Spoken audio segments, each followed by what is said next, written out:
Hey, I'm Alex Radcliffe from Board Game Co. And apologies in advance to my international viewers because this video is very much going to be US-centric to a large degree. Although there might be things in your region as well that are relevant. But I'm naming this video as obnoxiously as I can. Like seriously, I'm gonna look for like the most clickbaity, likely to get you to click on this or something. Whatever I can, I'm going to go for that. And the reason for that is I want to get your attention. I want you to see this video. I want you to watch this video because I want you to save money.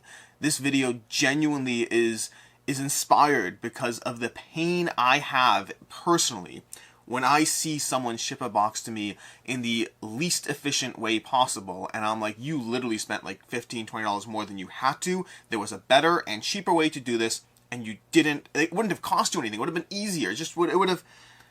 It hurts me. It genuinely hurts me. So yes, I want you to see this video. So yes, I will come up with the most clickbaity thing I possibly can to get you to watch this video, and hopefully it worked. I mean, inherently, the people watching this, it did work, and the people didn't watching this, it didn't work, so catch-22 there. But, and obviously I'm not going to, like, just say, you know, something that's not true. It's going to be true. It's just, you know, 7 ways you can save money on shipping. Number 6 will shock you. I don't know, something, whatever I can go with. So let's go ahead and go into this. The basic idea, the short version, and this video is going to be divided up into 2 main aspects. The first, which is literally the first few minutes, is the main point and purpose of this video that inspired the conversation. The rest from there is going to be a bunch of other things that I think are worth mentioning just to possibly save you money in other avenues, although they are not the main point of this video. They're just like, hey, while we're here talking about ways to save money, let's see if we can do a little more. The basic idea is I regularly get a lot of packages. I get packages because I trade games, I get packages because I buy games, I get packages from publishers sending me games. And on a regular basis, I see the price tag on those packages, and I know how much shipping can cost you, and I believe that a lot of people are paying way more than they should be to ship me packages. A lot of people. Some are efficient, some are great, that's awesome. Others are voluntarily giving UPS, FedEx, and the post office more money than you need to.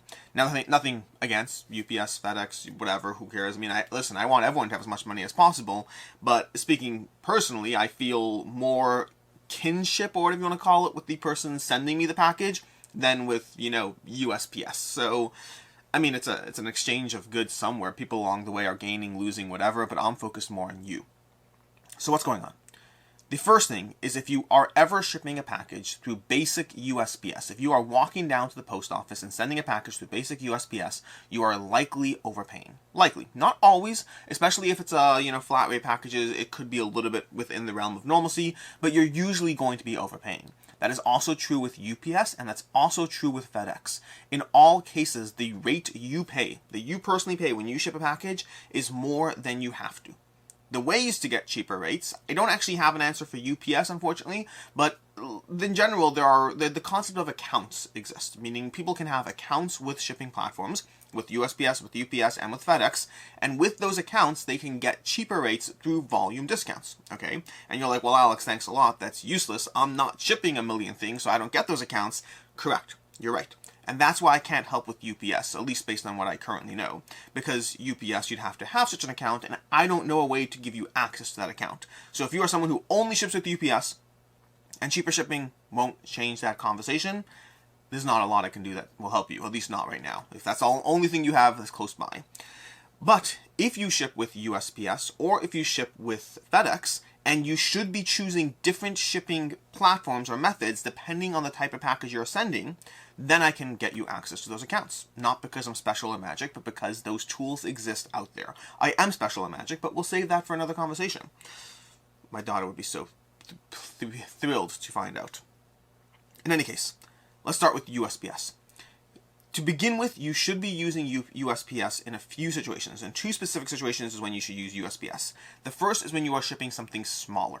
Okay, smaller. And I don't have an exact guidelines. There are numbers out there, but they start getting complicated, so I'll keep it fairly simple. If your box is roughly yay big or so, just, we'll call it a 12 by 12 square or under, somewhere in that rough range, then USPS is a viable option. I say viable because the bigger it gets, the closer it gets to that 12 by 12, the more you start going into this gray area where one might be better than the other. I'm not trying to get too scientific here, but I would say is if your box is larger than 12 by 12 by 12, you should be using the second method, which we'll get to shortly. But if your box is smaller than 12 by 12 by 12, and weight is a factor too, but usually size with board games is usually the bigger factor, then in that case, you want to be shipping that box generally with USPS. And especially if it's very small. If it's like, a single game, and you're packing it efficiently, then great, that's awesome. So you want to go ahead and ship that with USPS, but you don't want to ship it through USPS, you want to use Pirate Ship. Although now that I think about it, Pirate Ship just added access to UPS too, right? I believe Pirate Ship okay, so little caveat to the thing I just said, this is already gone and no longer relevant. I believe Pirate Ship recently added UPS, so they have account access there. Pirate Ship, if you don't know, and I get no affiliates for anything I'm doing in this video, this is literally just the pain of seeing price tags on boxes that shouldn't be there. But Pirate Ship is basically an account with USPS and with UPS, and they give you those account rates. They take something along the way, I'm assuming it's not a volunteer service, they take something along the way as a middleman, so to speak, where they're basically giving you volume discounts to people who aren't otherwise using that volume. It's brilliant, it's amazing, it's great, and it'll save you money, okay? That's the point. It will save you money. And you can have access to USPS or UPS. Again, I'm 99% sure it's UPS too. But anyways, what they'll do is they'll give you a lower rate. And the way to try this is literally just box up a game, go on USPS and get a little rate quote, and then go on Pirate Ship and get a little rate quote. And Pirate Ship is more user-friendly as a software. It's more user-friendly, okay? It's just better. And then it will go ahead and give you a cheaper rate. And it means you don't have to stand in line at the post office. It means you walk to the post office, you drop it on the counter, and you walk out. You don't have to stand in line, you just put it there. Or you hand it to your post person if they're very nice. They don't have to take your packages, but they usually will. Okay, that's what you do with anything that is smaller. Smaller boxes should be shipped through USPS on Pirate Ship, and Pirate Ship will already give you the, the cheapest rate from UPS or USPS, depending on the specific package in question. Okay? That's the thing. And it'll give you an option, too. So you'll have an option. If you don't have one next to you, if you have one next to you, whatever it is, you'll see those options. Now, once your boxes start getting a little bigger, once you start moving into a larger zone, then UPS and FedEx tend to be better choices. Okay, so UPS and FedEx are better for larger packages, usually worse for smaller packages.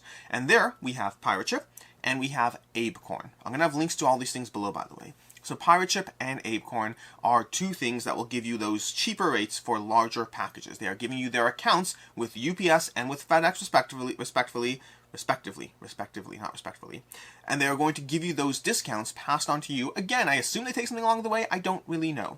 But the net result is you will get cheaper shipping. Again, feel free to test this yourself. Feel free to go on FedEx, go on UPS, enter a package dimensions, weight, whatever, transfer those over to the other ones, and see the rates you get. And again, this time it's less inherently user-friendly. UPS is not that bad. I would say Pirate Ship is fantastic. Abecorn I don't use as much, not because it's bad, but because I have my own FedEx account that I use, so I actually have a full account. But anyways, as far as Abecorn, my recollection is it's still pretty user-friendly, all things considered. And again, same issues. You don't have to walk into those places. You don't have to stand in line. You don't have to pay a higher price. You will be able to do it all from the comfort of your own home where you have stuff saved. You can save repeat addresses. You can save your destination origin address. You can set up profiles, all these things if you want. Or you can just ignore all those details and just still be generating something that is cheaper, faster, more efficient, more user-friendly than other options out there. You should only, in my opinion, unless you have your own accounts with shipping platforms, you should only ever be using Pirate Ship or Abecorn in order to ship your games, or some other equitable service. I'm not saying there aren't other services there, but do not ship directly through UPS, FedEx, or USPS. You are costing yourself money, and I want you to save money. That's the video, basically. I have a few more things to go through, but that's the main point of this video. I would like you to not spend money that you don't need to. It pains me. I'm serious. I see these packages that I know would cost me a half or a third the price because of how inefficient someone was, which means we're going to go straight to my next point, which is inefficient packaging.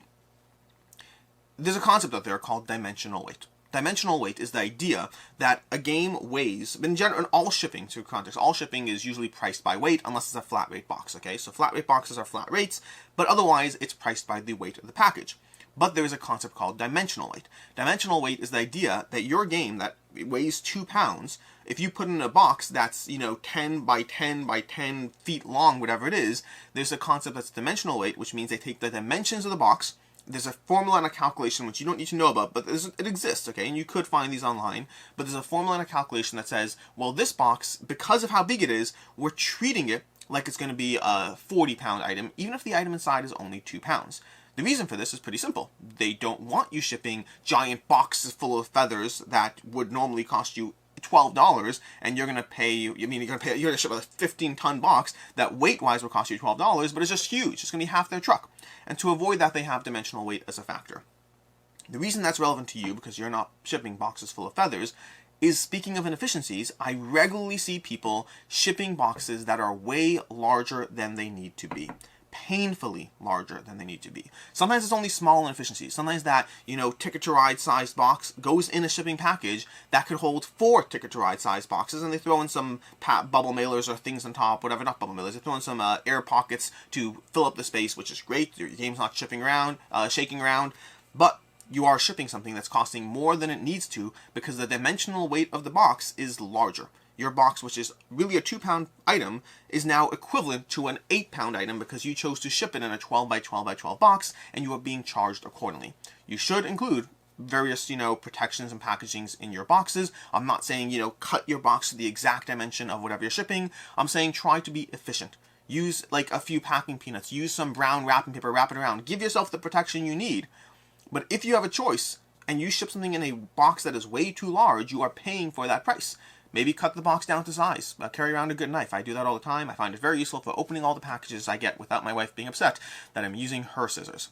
In any case, the idea is you want to ship your items in an efficient box size that matches the packaging you are going for, or be comfortable, because convenience is a thing. I mean, if you spend half an hour hunting for a better box, if you spend 22 minutes cutting your box down to an ideal size, it may not be worth the $6 you saved. It may not be. That's a factor you have to consider.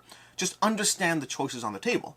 Whatever choices you need to make, that's fine, but understand the choices. Pick door A, pick door B. Just know what's behind them as opposed to just going through door A, never even knowing that door B exists. Okay? So that's the dimensional weight aspect. That goes back to the shipping inefficiencies. And now we're done. We're fully done with all the shipping stuff. Congratulations. Hopefully I've saved you money. Hopefully. If you already know about these things, awesome. And you're like, yeah, Alex, I don't know why I watched for like 12 minutes because I knew all this stuff, but yeah, go Alex. And if you don't know these things, you're welcome. Seriously, this will help you save money if you use them. Oh, wait, one more thing. We're not done with shipping. We're not done with shipping. The good news is I have timestamps. So those people who pay attention to the timestamps know I wasn't done with shipping and that I lied. Anyways, international shipping. This is relevant, okay? And again, still US-centric, I apologize. It's shipping from the US outwards is the point here. In my opinion, and there are caveats here, you should only ever ship with USPS, okay, the United States Postal Service, for international shipping. Although there are other services. I'm saying from FedEx, from UPS, and from USPS. Like there's that other one, can't remember the name, I'm blanking on it. It's very famous, whatever it is. But USPS is, in my opinion, the best platform to ship with. Not always the cheapest, but still the best. And the reason for that is because when you ship with USPS, the person on the other side, whoever gets your package, usually will not pay as much in terms of customs or charges or other things. Speaking for myself, and my experience is not perfect here, but it is fairly decent. I have a lot of experience shipping packages internationally. When you ship things with FedEx or UPS, the person on the other side may often get slapped with a bunch of extra fees. That may mean you saved $10, but they have to pay $60 in extra fees. It happens on a regular basis. Now you might sit there and say, well, I care more about my $10 than their $60. Again, that's fine. You do you, okay? That's I just want you to know what's behind door A and door B. If you don't want an upset customer, if you don't want an upset friend, or if you're just a decent human being, and you don't want the person on the other end to potentially be slapped with huge surcharges, then try to use USPS. You will find that it might cost you a drop more upfront, and not always. Sometimes it's cheapest, but it will result in less fees and costs and charges on the other side. So that's as far as international. There's a lot more to say about international, but it's a smaller percentage and it's more complicated, so I'm not heavily going to dive down there. And now, I spent enough time on this that I don't really need to heavily go into other things, but I said I would, and so let's go into other things. I have 5 other things to do to save you money. This time, it's all about buying board games. Why? Because I didn't want this video to be 3 minutes long, and I didn't realize I'd spend 15 minutes talking about this stuff, so I figured I'd loop these things all together. But we're here. We're going to do it now. Let's talk about it. 5 more ways to save money, this time when buying board games, okay? Really deserves its own video, but too late now. Number 1, use Geekshopper. Geekshopper is a tool over on BoardGameGeek, links to all these things down below, and Geekshopper will effectively allow you to search if any current auction on BoardGameGeek has the game you're looking for. You can type in, I don't know, Valeria Card Kingdoms, and it'll say, hey, look, here are 2 auctions that currently have that game up that you can buy. Why Board Game Geek auctions? Because I find they often have better deals and availability and whatnot than eBay auctions. You could, of course, go to eBay. You could buy used in general. Those are all ways to save money on board games. But I'm focusing specifically on Geekshopper as a tool that you can use when you want to see if there's an active auction where you can potentially, not always, pick something up for half its price. I say potentially, not always, because usually things like Arc Nova or whatever the latest hotness is, usually those are going to go for a fair market value. Usually where you can find good deals is people who set low reserves or minimum starting bids on things that are not the newest, latest hotness, but are fantastic games. Geekshopper is a great tool. Highly recommend you use it. Number 2, Camel. This is something that's good in general, not just board games, but Camel is a tool that you can go to and you plug in an Amazon link and you say, please let me know when this item hits this price point. So you can say, again, let's take Arc Nova. You're like, Arc Nova is great, but I don't need to buy the newest, greatest, hottest thing while they're still around. I'll happily wait till it's on sale. And so Arc Nova is currently, $70 or wherever, and you say, when Arc Nova hits $50 on Amazon, I would like to know. Camel will do 2 things. First of all, it'll tell you, just as a heads up, it's never gone that low. Are you sure you want that as your number? Camel's good about setting realistic expectations. But you're like, I'm not in a rush, I'll get it 6 years from now. And so that's fine. That's cool. You set the price, you put your email, you'll get an alert when that finally hits $50. And you'll immediately go snatch it up, and if you're lucky, it hasn't sold out already. But you can do this for anything you are currently interested in on Amazon. You plug in the link, you set the desired price, and it'll also give you a price history so you can see what a typical frame is. You can see that that thing that's currently $60 regularly, like every few months, drops down to $42. And then you can be like, oh, that seems reasonable. Tell me when it's under $45, Camel. It's a great tool, very helpful. I use it for everything from board games to technology to toasters to phone cases. Actually, not phone cases. Phone cases are like $12. I usually just buy them if I need them. But whatever. That is basically Camel. Tool number 3. Board Game Prices. Board Game Prices is another website, and one of the helpful things, it's like a competitor, not Board Game Prices, it's Board Game Atlas now. Board Game Prices was acquired by Board Game Atlas, and they incorporated it into their website. Board Game Atlas is a competing tool to Board Game Geek. They're basically a board game database. Board Game Geek has Geekshopper, that auction tool. Board Game Geek has a marketplace, but Board Game Atlas has a price comparison tool from a variety of stores. Full disclaimer, Board Game Co. is on there, although on our own separate tab for used games, so you don't have to worry about that. But basically, Board Game Atlas has a pricing tool where you can plug in the various games that you are looking for, and it'll tell you, hey, these are the stores that currently have it, these are the price points, so you don't have to have 14 tabs up to find whatever it is you want. You can literally just, go ahead and say, I want Arc Nova. Who currently has it at the cheapest price? Because I want it now, and I must have it now, and now is the time to have Arc Nova, because Arc Nova is fantastic. I haven't played Arc Nova, but I want it now. And so you go to Board Game Atlas, you type it in, and it tells you who currently has it, at what price points, and you can buy it right now. It is a great comparison tool to finding current prices now without having to worry about 15 different tabs open. Tool number 4, BoardGameDeals.info. This is similar to the Amazon one, although it focuses less on you deciding a price in general, and more specifically on current Amazon prices on deals, on board games, Amazon deals on board games. BoardGameDeals.info will have your general board game category on Amazon, and it'll show you all the stuff, and it'll show you the current price compared to the official price, and then the hotness percentage or whatever it is, or some degree of how good a deal it is. Now that part's not perfect, it is a little flawed. You do run into these weird things where you'll have a game where it somehow seems to be inventing a fictional, and it's from Amazon, but Amazon's not always accurate, so you'll have something like Raj the Ganges is like, oh my gosh, it's 22% of the real price, because someone put in like a $99.99 MSRP, which isn't true. So you sometimes will have these fake things generated because algorithms and data are only as good. There's a term in data called garbage in, garbage out. The basic idea is whenever you have algorithms or calculations, whatever it is, if you put in something that's garbage, you're getting out something that's garbage. The algorithm can only help you with good data. So it's not perfect, but it still is a good tool, I find, for giving you information around what board games on Amazon are decently priced or a good deal compared to the norm. I have occasionally gone on there and occasionally bought games that I wasn't planning on as a result, so buyer beware on all of these tools for that matter. From there, we move to, I guess not really from all these tools, because the first 3 tools kind of required you to have something in mind that you wanted. Board Game Deals is the first of these tools that doesn't require you to have something in mind. You could just see something you didn't know you wanted, and then make bad decisions accordingly.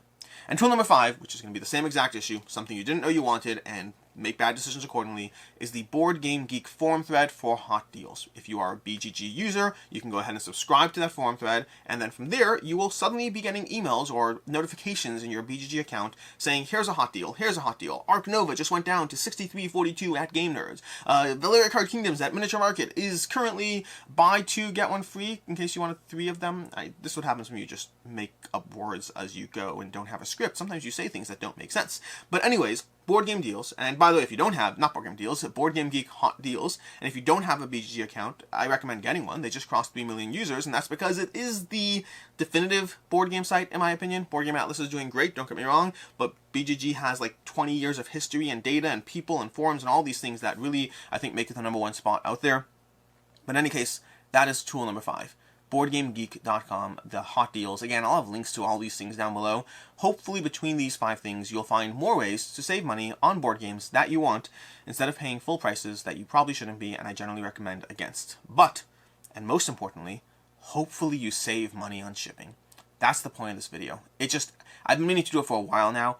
I just consistently get boxes that people are overpaying. Publishers who need every cent, let's be honest, they're paying more money than they should to ship me things. I just got a box from International Box. Now this one, by the way, I don't know how international shipping works, so maybe it's different, but it was basically a playmat and a game. The game box was this big. The playmat was this big. What they did is they put the playmat into the same box as the game box and resulted in a box that was significantly larger than it needed to be. I can't speak for international shipping, but if you did that in the US, they basically played 4 times. In the US, that would have cost you 4 times as much as you needed to, because you invented all this fictional airspace to accommodate 2 things. You should have shipped it separately. It would have been cheaper. In general, by the way, you should be mindful of shipping things separately. Sometimes it is cheaper, especially as you drift towards larger or heavier boxes. Something I forgot to mention, but I should have, is because it's not really relevant to most people. But in general, once you hit 50 pounds on a box, usually you're going to be getting a surcharge. Different systems, different services have different things, but if you get too large or too heavy, there's a certain point in which it's cheaper to break it up into smaller things. That point is large, but it does exist. In any case, I am Alex Radcliffe from Board Game Co. At some point in the future, if you find that this video saves you money and you find it, helpful, please let me know in the comments down below, because that's my goal, to save you money. My goal is to save you money and to make the post office earn less. It always sounds a little worse when you frame it that way. In any case, have a good one.